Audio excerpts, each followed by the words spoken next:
Hello guys, hello mga ka-farmers, mga hardinero dyan, yung mga nangangarap na magkaroon ng sariling farm balang araw. O ito, mas maganda yung may advanced learning kayo bago kayo magsimula sapagkat iiwasan yung pagkakamali kapag meron tayong pag-aaral. Good morning sa lahat ha, yan na yung araw pataas na. Anong oras na ba? Advance ng 8 minutes itong aking relos. Yan, so approximately 5:40 in the morning. Dumating tayo dito ng 5 o'clock, so 40 minutes na ako dito sa aking taniman. Ito na yung kalagayan ng kalabasa ko after 20 days. Grabe 20 days pa lang, ganito na. Opo, ganun kabilis yung Sophia variety na kalabasa. Sophia is east-west product. Yan, ito na yung kalagayan niya. Yan, nagsasalubong na yung mga baging pagkatapos ng pruning. A week after pruning, napakabilis ng recovery ng kalabasa. Kapag tama yung timing ng pagpupruning, ay mabilis na makarecover yung mga sanga. At yan, nagsasalubungan na dito sa gitna ng ating plot. At isa sa magandang sinyal ay ito, may nabubuo ng bunga. Yan, at sa bibilang tayo ng 2 linggo, ready for harvest na yan. Yan, so ito yung kalabasa natin, no? Approximately kalahating hektarya. Yan, nandun sa dulo ay medyo nahuli. Mayroon pa akong igagrass cutter ng mga tumubong palay, pero gumagapang na rin yung kalabasa doon. At magpupruning ako ngayon. Yan, ang advantage ng kalabasa kapag hindi sabay-sabay yung pagkatanim ay kapag wala tayong malaking market, ay sakto lang sa production na kinakailangan ng ating susuplayan o kaya ibebentahan. So kami ni Mrs. ang direktang nagbebenta nitong kalabasa sa retail. Maliban na lang kung may mga kaibigan kami hindi mapahindian ay bibili ng 10 kilo, 20 kilos, ganoon. So yung price ko sa ganoon ay volume. Pero kapag na-deliver na, hindi na siya farm gate price. So mag-a-update pa ako ng presyo para maging reasonable naman sa mga mamimili. Competitive siya sa tumatakbong presyo sa palengke. Kasi yung presyo ko ay presyong bagsakan. Yun. Okay, so pag-usapan natin tungkol sa kalabasa. 20 days back, lipat tanim ako nito. So yung seedlings ay napakabilis lang naman. Once na niragdal mo, after 2 days, pwede mo nang itanim sa seedling tray siya, sa seedling tray. And then after 5 days na ulit, ay pwede nang i-transplant. Yan. So once na nag-transplant ka, direkto na sa lupa, after 3 days, pwede ka na magdilig ng pataba. Yung ginagawa ko sa 20 liters o 16 liters na timba ay 100 grams na urea. So sa umpisa, kailangan urea lang muna sapagkat ang focus natin ay yung pagpapalago ng halaman. So mabilis na dumami yung mga ugat at saka tumubo yung halaman. Ayan, so that's for 2 weeks na application, puro urea lang, no? Pero sabi ko nga, sa isang timba ng tubig ay 100 grams lang yung urea. At ididilig sa puno ng kalabasa. Yan, every 2 days. Kapag hindi umuulan, every 2 days yung dilig ko. At yung pagdilig ko ay tansya-tansya lang, hindi yung lata ng sardinas. Talagang bubusugin ko yan sa tubig. Ang ginagamit ko ay yung Brigadera ito. Ito yung pamamaraan ko. Dito sa drum na to, magtutunaw ako ng urea. Ito actually ay pinaghalo-halo ko na yung mga 3 uri ng pataba at saka organic na secret kong organic na fertilizer. Yan. Yan, secret lang muna kasi tinatrial ko pa. Pag effective ay magmamas produce ako para maibenta ko sa inyo. Yan, kasi effective talaga to nung sinubukan ko nung una. Pero ngayon, try ko sa kalabasa. Kasi dati trinay ko sa gabi, napakaganda ng epekto. Pero sa kalabasa ay so far, after 5 days na pagdilig ko nitong may halong organic ay napaka-effective naman. Promising naman yung resulta sa kalabasa. Yan, wala kang makikitang namumulang dahon, lahat berde. At saka yung mga talbos ay napakasariwa. So dito, talking about fertilizer. So dito sa drum na to, naglagay ako ng 1 kilong urea doon sa umpisa. Then pupunuin ko ng tubig. Pagkatapos na mapuno ng tubig, itong Brigadera na to na ilang bang liters to? Mga 2 galon siguro, 3 galon ang capacity dito. Pupunuin ko to ng tubig. Yan, napakatagal na nitong Brigadera ko na to. 5 years na siguro to. Yan. So ngayon, kapag puno na ng tubig, sasandok ako dito ng mga 200 ml na tubig dito sa tinunaw ng urea. And then ihahalo ko dito sa regadera. Yan, ganun lang yung measurement ko. So hahalo na ngayon dyan yung natunaw na urea sa loob ng regadera. And then ididilig ko na. Yan. Ididilig ko malapit sa puno. Ayan, so dadaloy siya sa paligid ng puno. At magsasaturate dun sa lupa. At yan ang sisip-sipin ng halaman. Napaka-effective. No? Napaka-lago ng halaman kapag ganito yung pamamaraan. Tingnan nyo. Napakalusog ng mga bagong sanga. So ganon. Naka-concentrate lang yung dilig ko sa malapit sa puno. Yan. Ganon lang aking ginagawa. Ganon lang Nakakapagod to mga kaibigan. Kasi bibit-bitin mo yung regadera. Pero yung resulta sa halaman ay the best. Walang nasasayang na pataba. Okay. So good for 2 weeks na application. Puro lang urea after lipat tanim. And then pagkatapos ng 2 linggo na pagdidilig noon ay naghalo na ako ng calcium nitrate. 1620 0. Yan, yung purpose naman ng 1620 0 ay yung pagpapalago naman ng mga ugat at saka sanga. Kasi nagpruning na ako noon. Yon. So after 2 weeks, pagkatapos na malipat tanim ay magpo-pruning na tayo. Ibig sabihin ng pruning, yung halimbawa, yung pinakang main vine ng kalabasa. Main vine ba to? Ayun, 3 puno kaya may main vine siya. So makakapag-demo ako sa inyo ng pruning. Nagpo-pruning ako dito lang sa pinakadulo. So ilang dahon yan? 1, 2, 3, 4, 5, 6, 7. Tira natin to 8, 9. Medyo marami-rami na yung dahon. Ito lang ganyan lang kaliit. Kasi kapag maliit lang yung top pruning natin ay bilis lang humilom yung sugat ng kalabasa, di ba? Mabilis makarecover yung kalabasa at saka kaagad-agad sasangayan dito sa may mga pagitan, dito sa may puno ng dahon. Yan, lalaki yan at yan ay sasanga. Yan, pagkatapos na makapag-pruning, apply na tayo ng 1620 0 o calcium nitrate. So pwede nating bawasan yung urea. Sa halip na 1 kilo doon sa drum na yon ay kalahating kilo lang na urea at saka 1 kilo naman ng calcium nitrate. Yon, so bali 1.5 kilo na pataba ang tutunawin doon sa drum na yon. Yan yung nilagyan to ng chlorine. Bahala na kayo mag-estimate kung ilang litro yan. And then pupunuin nyo ng tubig, tutunawin nyo. Kaya meron ako dito pang bukag. May kahoy ako dito na kinakailangan kong i-steer para matunaw ng husto yung pataba. Then yun na yun, isasando ko yung regadera doon, punong-puno ng tubig, and then hahaloan ko ng 1 sandok ng tinunaw na pataba at direkta ko ng ididilig. Yan. Huwag mong ididilig sa dahon. Dito na sa lupa ganyan ganyan lang.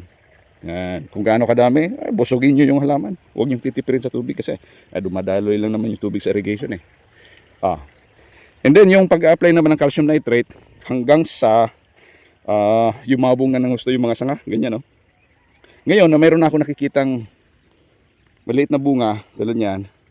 Yan maliit na yan na bunga.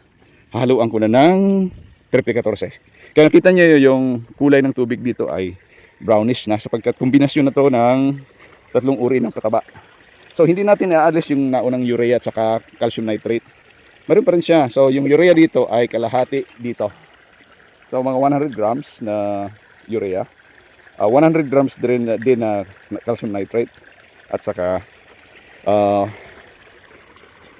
grams na triple 14. 1:1:1. At saka naglagay ako ng organic na solution. So, meron akong organic solution. Alright, so 4 na klaseng pataba na nakalagay dun sa drum na yon. Tinutunaw ng husto at ihahalo sa isang regaderang sariwang tubig. Ayan. Okay. So yan, ina-apply ko na sa ngayon. So makikita ninyo na napakalusog ng ating kalabasa.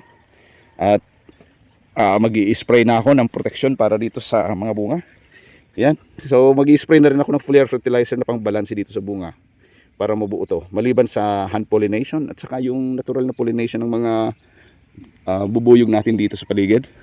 Yan, yung tiyempo pala ng pag-i-spray, late afternoon para yung bubuyog ay hindi tatamaan ng pesticide. Yan. So doon sa application ng pesticide, hinahaluan ko na ng foliar fertilizer na complete. Ang ginagamit ko ay disclaimer, hindi ako promoter ng produkto na to, pero ginagamit ko to yung Yield Master. Kahit anong classic foliar fertilizer basta complete. Yan. At nag-a-apply din ako ng foliar fertilizer na potash.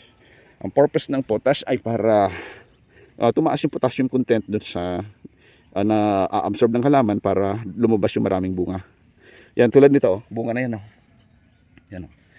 Babaeng bulaklak na yan, oh. Oh, di ba? Yan, oh. Napakabilis. 20 days pa lang yan, ha. So, ibig sabihin, in a span of 1 month, mayroon ka nang makikitang obvious na mga bunga na kasing laki ng kamao. At 1.5 months, makakapag-harvest na tayo ng Sophia kalabasa. Ganon kabilis ang kalabasa na to. Kapag ganun ang management. Yan. May nagsasabi bakit daw hindi ko pinapapasukan ng tubig samantalang andyan lang yung irrigation. Minsan lang po ako nakapagpapasok ng tubig dito dahil sa malakas na ulan. Nasaturate to ng malakas na ulan. Pero ang disadvantage ng palaging basa ang lupa, uunahan tayo ng mga damo na yan. So ito, greenhouse cutter ko to after 3 weeks. After lipat tanim. After 2 weeks pala. So last week nag-grass cutter ako nito. Ang purpose ng grass cutter ay para maputol yung mga dayami, yung mga pinag-anihan ng palay, at saka yung mga tumubo ng butil ng palay. Yan. Tulad nandun sa dulo. Papakita ko sa inyo. Yan, tulad nito. Tingnan nyo. Diyan yung kalabasa gumagapang na. At saka ang daming tumubo ng mga sanga ng palay. Nakakapanghinayang gapasin to, no? Pero igagrass cutter ko ito mamaya o kaya bukas. Para maalis yung mga insekto na posibleng puminsala sa ating tanim na kalabasa. Yan. At saka, isang bagay din kapag itong baging na to ay nakadapa sa lupa, ay tutubuan ito ng ugat. Pag tinubuan niya ng ugat, titibay yung puno ng kalabasa. At mas maraming masisipsip na mga nutrients sa lupa. At itong mga kaagaw na to ay maiiwasan. Yan. And then, kapag nakabaon sa lupa yung ugat nito, yung mga secondary roots, mas lalong lulusog yung mga sanga. At kakalat yung sanga sa lupa. Tutubo ulit yung palay pero hindi na ganun kalago. Kasi tatakpan na siya ng kalabasa tulad dito. Ito naman upo. Yan. So nagsasalubong na rin yung mga sanga ng upo. Tingnan nyo. Yan. Pagkatapos ng pruning. Tingnan nyo yung pruning dito. Yan. Dito ako nag-pruning. Oh. Humilom yung pruning. Pero ang pumalit doon sa pinakang baging ay napakarami naman na baging. Oh. So 1, 2, 3, 4 o 4 na baging na malulusog. Kasing lusog ng pinakang main na pinutol ko. Yan. So ganun ang advantage ng pruning. Tulad nito, oh, pruning ko dito. Ito nagre-recover siya ng panibagong sanga. Yan. At saka ito tutubo din. Lalago din yan. Ito. Yan. So ang management sa kalabasa at saka upo ay parehas. Walang pinagkaiba. Ang pinagkaiba lang ng dalawa ay yun sa infestation ng peste. Sapagkat ang upo ay madalas kapitan ng mga hoppers. Dito makikita natin. Uod at saka hopper. Although, evident din siya, makikita din siya sa kalabasa, pero mas prominent yung upo sa pananalanta ng mga, yan ang mga hopper na yan. Yan. Yan. Ito ay nagdadala ng pamamarako. Ng virus nitong pamamarako. Kapag yung mga dahon ay ganyan, may mga spot-spot na, kinakailangan ma-sprayan natin ito ng pesticide at saka fungicide. Kombinasyon na pesticide at saka herbicide. Pesticide and then fungicide. Yung fungicide yung panlaban dun sa fungi o sa sakit. At saka insecticide para mapatay itong insekto na to. Yan. Tanong kayo sa AgriSupply kung anong klaseng pesticide ang pwede ninyong gamitin para mapatay itong mga green hoppers na to na nananalanta sa ating upo. Sa kalabasa mayroon din yan pero hindi ganun kadami, pero sa upo, nako, napakarami yung ganyan. Tulad nito. Ito, intake ito. Yan. Pag ganito pinuputol ko. Yan, para ma-eliminate na yung sakit. Ito mayroon pa. Mayroon pa siyang peste. Yan. Ayan, lumilipad. Kaya tinatawag na hopper. Yan. So, kailangan mapatay yan. Okay, so mag-i-spray ako mamaya. Ginagamit ko ay gold. Yan. Okay, Gold Master o gold. Yan. So yan mga kaibigan, ito na yung tanim nating kalabasa. Napakaganda, napakalusog ng mga dahon. Kumikinang yung mga dahon. At saka tinan yung mga talbos, ang ganda. Kapag ganyan yung talbos, napakasarap sa mata. Yan malusog, malinis. Yan. Yung frequency ng pag-i-spray ay sa akin every 3 days. Sinasabayan ko na palagi ng foliar fertilizer. Pero yung foliar fertilizer ko hindi ganun kadami. Matabang lang. Kasi para siyang food supplement ng halaman. Huwag mong dadamihan para sabihin mo, para umepekto ng mabilisan at saka mabisa. Damihan, ano, huwag niyong dadamihan. Oh. Yung foliar fertilizer, huwag niyong gagamitin sa pag-spray sa umaga kasi masusunog, malalanta yung dahon. Kasi abono yun eh.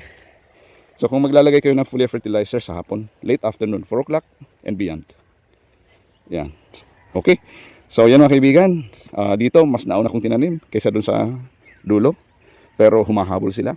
At after ng pruning, labasan na yung mga bagong sanga. At saka after ng bagong sanga, definitely lalabas yung mga bulaklak na pwedeng maging bunga. Tulad ng ating nakikita sa ngayon dito. Yan, bunga na yan. Ito, bunga na rin. Oh. Yan. So mamaya mag-spray tayo. Yan, oh, bunga pa. Oh. Yan.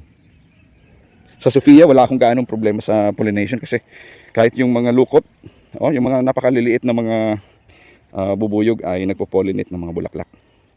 So huwag kayong mag-spray ng halaman sa umaga hanggang mga 3 o'clock in the afternoon kasi yung mga pollinators ay umaaligid sa ating taniman para mabuo yung mga bulaklak na maging bunga. Okay. Maraming salamat sa inyong panonood mga kaibigan. This is it. Please like, subscribe, share if you wish. And comment. Kung meron kayong tanong, please comment. Sa pagtatanim ng kalabasa ay medyo bihasa na rin ako. Kaya mayroon ako maibabahagi sa inyo. Thank you very much. God bless. Bye-bye.